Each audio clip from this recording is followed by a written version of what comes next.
అందరికీ మహాశివరాత్రి శుభాకాంక్షలు. హరహర మహాదేవ శంభో శంకర. భగవంతుడు ఎక్కడున్నావయ్యా అంటే భగవంతుడు అన్నాడంట, నీలోనే ఉన్నాను, నీలోని ఆత్మగా ఉన్నాను అన్నారంట. ఈరోజు మహాశివరాత్రి సందర్భంగా మనం శివుడి గురించి కొన్ని విషయాలు తెలుసుకుందాం. నాకు చెప్పాలనిపించింది మనస్ఫూర్తిగాని, అందుకనే నేను చెప్తున్నా అనమాట. ఆయన గురించి కొంచెం నేను తెలుసుకున్నది మీకు చెప్పాలి అనుకుని ముందుకొచ్చాను. ఆయన పూజ చేసుకుంటూ మనం ఇది విందామా? ఫస్ట్ శివుడి గురించి తెలుసుకుందాం. ఆయనకి నంది, రుద్రాక్ష, పాము, మూడో కన్ను, త్రిశూలం ఈ 5 తనతోనే ఉంటాయన్నమాట. అందులో నంది యొక్క విశేషం ఏమిటంటే శివుని యొక్క వాహనం నంది. అలాగే ద్వార పాలకుడు కూడా నందే. శివుడికి నంది అంటే చాలా ప్రీతి కాబట్టి ఆయనే కాపులాగా ఉంటారు నందీశ్వరుడు. కాబట్టి ఎవరైనా ఋషులు వస్తే నందికి చేరవేస్తే నంది శివుడికి చేరవేస్తాడనమాట ఆ కబురు. అందుకనే టెంపుల్స్కి వెళ్తే అందరూ నంది చెవులో తన కోరికలు చెప్తూ ఉంటారు. ఆ చెప్పిన కోరికలు ఆ నంది శివునికి విన్నవిస్తారని ఒక నమ్మకం అన్నమాట. అందుకనే గుడిలో చెవు దగ్గర చెబుతూ ఉంటారన్నమాట నందిది. తర్వాత రుద్రాక్ష. రుద్రాక్ష, రుద్ర అంటే శివుడు, అక్ష అంటే కన్ను. శివుని యొక్క కన్నీటి నుంచి ఏర్పడిందే ఈ రుద్రాక్ష. మనం ఈ రుద్రాక్ష మాలను ధరిస్తే చాలా మంచిది అని అంటారు. మూడవది పాము. శివుని యొక్క మెడలో చుట్టుకుని ఉంటుంది. దాని అర్థం ఏంటంటే భూతకాలం, వర్తమాన కాలం, భవిష్యత్తు కాలం తెలియజేస్తాయన్నమాట ఈ పాము చుట్టుకున్న విధానం బట్టి. నాలుగవది మూడో కన్ను. ఈ కన్ను శివుని యొక్క కోపాన్ని తెలియజేస్తుంది. ఎవరైనా ఆగ్రహాన్ని తెప్పిస్తే భస్మం చేస్తారు, అది దుర్మార్గుల్ని. ఐదవది త్రిశూలం. దీనికి 3 కోణలు అనేవి ఉంటాయి. ఇది కోరిక, 2 చర్య, 3 జ్ఞానాన్ని తెలియజేస్తుంది. శివుడి పేరుకి అర్థం ఏమిటి తెలుసా? శివ. శివ అంటే స్వచ్ఛమైనది అని. ఆయనంత స్వచ్ఛంగా ఉంటారు మహా పరమాత్మ. శివుని ఆజ్ఞ లేనిదే చీమైనా కొట్టదు అంటారు. ఒకరోజు శివుడు నందిని అడిగాడంట. ఏమనగా, నువ్వు ఎవరు అని. అప్పుడు నంది అన్నారంట, నేను వేరు కాదయ్యా, నువ్వే నేనయ్యా అన్నారంట. ఆ మాటకి శివుడు పులకించిపోయారంట. చూసారా నంది ఎంతలా ప్రేమిస్తారో శివుణ్ణి, శివుడు కూడా నందిని అంతలా ప్రేమిస్తారు. వాళ్ళిద్దరి మధ్య అంత బాండింగ్ ఉంటుందన్నమాట. కొంతమంది మన శివుణ్ణి ఇలా కూడా పిలుస్తారు: సోమ సూర్య అగ్ని లోచనుడు, శ్వేత వృషభ వాహనుడు, శూల బోణ భుజంగ భూషణుడు, ముల్లోకాల రక్షకుడు శివుడు, త్రినేత్రుడు. ఓం నమ శివాయ.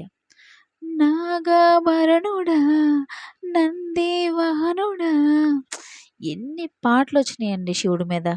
నిజంగా అలాంటి సాంగ్స్ వింటూ ఉంటే పులకించిపోతాం అంతే.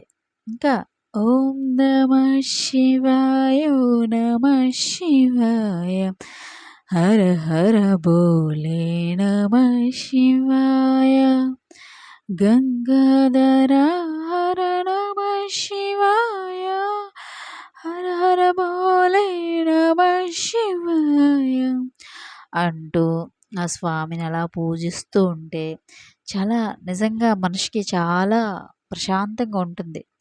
ఎవరి మనసైనా బాధతో నిండిపోయి ఉంటే మనం ఈ స్వామికి విన్నవిస్తే నిజంగానండి మనసులో భారం అంతా దిగిపోయి ఆయనకి మనకి తోడున్నట్టు ఉంటుందన్నమాట.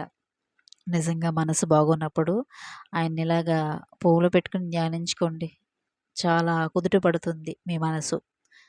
శివుడు ఇంకొక మాట అన్నారనమాట. "ఈ చోటి కర్మ ఈ చోటే, మరునాటి కర్మ మరునాడే, అనుభవించి తీరాలంతే ఈ సృష్టి నియమం ఇది. ఎన్ని కన్నీళ్ళ ఉసిరిది, వెంటాడుతున్నది నీడల్లే కర్మ. ధర్మమే నీ పాలి దండమై దండించ తప్పించుకోలేదు జన్మ." నిజంగా మనం ఇలాంటి పాటలు వింటే మైమర్చిపోతామండి. నిజంగానే మన జన్మకి అర్థం తెలియాలి ఒక్కోసారి. నేను ఇలాంటి సాంగ్స్ వింటే అలాగా ఉండిపోతాననమాట. స్వామిని పూజించుకుంటూ, అలా పాటలు వింటూ చేసుకుంటే మనసు ప్రశాంతంగా ఉంటుందనమాట. మనకి కష్టం వస్తే ముందు చెప్పాల్సింది ఎవరికి? మీ పూజా గదిలో ఉన్న ఈశ్వరునికి. ఈశ్వరుడా, నాకు ఇటువంటి ఆపద వచ్చిందయ్యా, నువ్వే నన్ను గట్టెక్కించు అని చెప్పి వేడుకోవాలంట స్వామికి. పిలిస్తే పలుకుతాడండి. ఆ శివుడికి మనస్ఫూర్తిగా ఒక చెంబుడు నీళ్లు పోసి, బిల్వపత్రం వేసి మీరు కోరుకోండి. శివుడు ఏమీ ఆశించరంట. మీరు ఒక చెంబుడు నీళ్లు పోస్తే చాలంట. పరవశించిపోతారు ఆ స్వామి. కష్టాల్లో చెప్పాల్సింది ఆయనకే కదా మన కష్టాలు విన్నవించుకోవాల్సింది. శివుణ్ణి ఆశ్రయించిన వాళ్ళు ఎవ్వరు శివుణ్ణి ఆశ్రయించి ఎవరు ఉంటారో, ఆయన పాదములను పట్టుకొని భక్తులు ఎవరు ఉంటారో, ఆపద వాళ్ళ దరి చేరదంట. కష్టాలు చెప్పాల్సిన తొలి వ్యక్తి శివుడికే.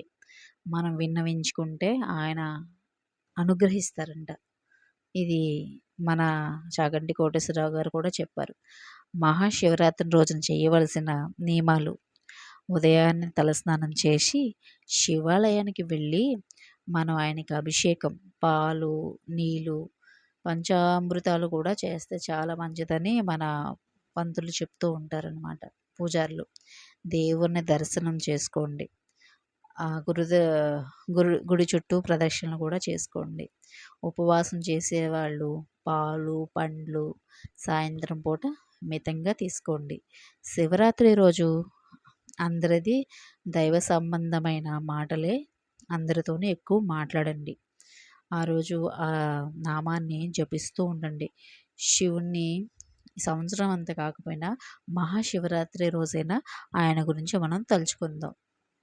ఎందుకని బిజీ లైఫ్లో అందరూ మానేశారు. ఈ శివరాత్రి రోజైనా ఆయన పరవశించిపోతారంట. ఆ ఒక్కరోజు నన్ను ఈ మానవుడు పూజిస్తాడా, నన్ను తరిస్తాడా అని అనుకుంటారంట. ఆ శివరాత్రి రోజుని మనం ఉపవాసం ఉండి జాగారం చేసి, ఉపవాసం అంటే ఆరోగ్యంగా ఉన్నవాళ్ళు పర్వాలేదండి. కొంచెం నీరసంగా ఉన్న వాళ్ళు అయితే చేయకపోవడమే మంచిది. ఆ స్వామిని ధ్యానిస్తూ ఉండడం మంచిది. కొంచెం హెల్తీగా ఉన్న వాళ్ళైతే ఉపవాసం ఉండి ఆ స్వామిని, ఆ నామాన్ని స్మరిస్తూ ఉండి ఆయన కథలు వింటే ఓం నమ శివాయ అనే నామాన్ని, పంచాక్షరాన్ని మంత్రాన్ని జపించండి. అంతా మంచి జరుగుతుంది. అలాగే ఆ రోజు శివుడికి చేసిన సేవ, శివుడికి చేసిన పూజ, శివునికి చేసిన ప్రదక్షిణం, శివనామం, అభిషేకం, జిల్లేడు పువ్వులు, బిల్వపత్రం, శివుడు పరవశించిపోయి అంటారంట శివ. నే మనల్ని, మన ఫ్యామిలీ, మన కుటుంబానికి ఆయన తోడుగా ఉంటారంట. శివ, నా దగ్గర ఏమీ లేదు, సేవను ఒకటే నీకు చెయ్యగలను అంటే ఆయన మన నుంచి ఏమి ఆశించరంట. ఆయన చేతిలోనే ఉందండి బంగారు పర్వతం అంటారు పెద్దలు. అలాగే మనం ఆయనకి అభిషేకం చేసినప్పుడు శివయ్య, కాలం మారుతుంది. ఈ జన్మ కర్మ అనుభవించేస్తున్నాను శివ. నన్ను నీలో ఐక్యం చేసుకోవయ్యా. ఈ జన్మ నువ్వే నా తోడు శివ. దిక్కులేని వాడికి నువ్వే దిక్కయ్యా శివ. నా కష్టాలను తొలగించి, నా కర్మ మార్చి, నా కలను నిజం చేయవయ్యా శివయ్య అని మనస్ఫూర్తిగా మీరు స్మరించండి. ఆయనే చూసుకుంటారు, ఆ పరమాత్మ. నా జన్మలో అరుణాచలం వెళ్తానో లేదో తెలీదు కానీ, ఆ అవకాశం ఇవ్వవయ్యా అని మట్టికి నేను ఎప్పుడూ ఆయన స్మరిస్తూ ఉంటానన్నమాట. నా అదొక గోల్. నా జన్మ సార్థకం అవుతుంది ఈ అరుణాచలం యాత్ర. అది ఆయన లీలే. ఇంకా తర్వాత రోజు ఒక మంత్రం 11 సార్లు జపించండి. చాలా మనశ్శాంతిగా ఉంటుంది. ఓం నమః శివాయ ఓం నమః శివాయ హర హర భోలే నమః శివాయ. ఈ నామాన్ని జపించండి, అంతే, అంతా మంచి జరుగుతుంది. సృష్టిలో శక్తివంతమైన మంత్రం 11 సార్లు జపించండి. ఆ శివుని అనుగ్రహం మీపై ఎల్లప్పుడూ ఉంటుంది. ఓం సర్వేశ్వరాయ విద్మహే సోలాహక్తాయ ధీమహే తన్నో రుద్ర ప్రచోదయాత్. ఈ సృష్టిలో జీవుడు మరణం పుట్టుకలతో పుట్టుక మరణం కొరకే. ఈ సృష్టిలో జీవం పూర్వఫల కర్మఫలం అంటారు. అసలు మనం జన్మ ఎత్తడానికి ఒక కారణం ఉంటుందన్నమాట. పూర్వజన్మలో మనం చేసిన పాపాలు పుణ్యాలు కర్మ ఉంటుంది. అలా ప్రతి ప్రాణి జీవించడానికి తమ కర్తవ్యాన్ని నిర్వహించి జీవించాలి. చివరి జీవితాన్ని చాలించి మరణం పొందాలి. దానికి మూల కారణం త్రిమూర్తులు. ముల్లోకాలను ఏలే త్రిమూర్తులు ఫస్ట్ మన రాతను రాసేది బ్రహ్మ. ఆయనే మన తలరాతల్ని మారుస్తారంట. ఆ తర్వాత విష్ణువు, అనంత విశ్వమే విష్ణువు అంట. ఆ విశ్వాన్ని అదుపులో పెట్టి పెరుగుతున్న విశ్వాన్ని తనలో ఐక్యం చేసుకునేదే శివుడు. ఆయనే లాస్ట్కి ఐక్యం చేసుకుంటారనమాట. మనం చివరికి చేరుకున్నది శివుని దగ్గరికి, ఆయనలోనే ఐక్యం చేసుకుంటారు. నిజంగానండి. అలాగా మన జన్మ శివునిలో ఐక్యం అవుతుందంటే ఇంకేం కావాలి చెప్పండి. నిజంగా. ఓం నమః శివాయ. ఈ మహాశివరాత్రి సందర్భంగా కర్పూర గౌరం కరుణావతారం సంసారసారం భుజగేంద్రహారం సదా వసంతం హృదయారవిందే భవం భవాని సహితం నమామి. హర హర శంభో శంభో శివ మహదేవ శంభో శంభో అనంతకాయం నాగేంద్రహారాయ త్రిలోచనాయ భస్మాంగరాగాయ మహేశ్వరాయ నిత్యాయ శుద్ధాయ దిగంబరాయ తస్మై నమః.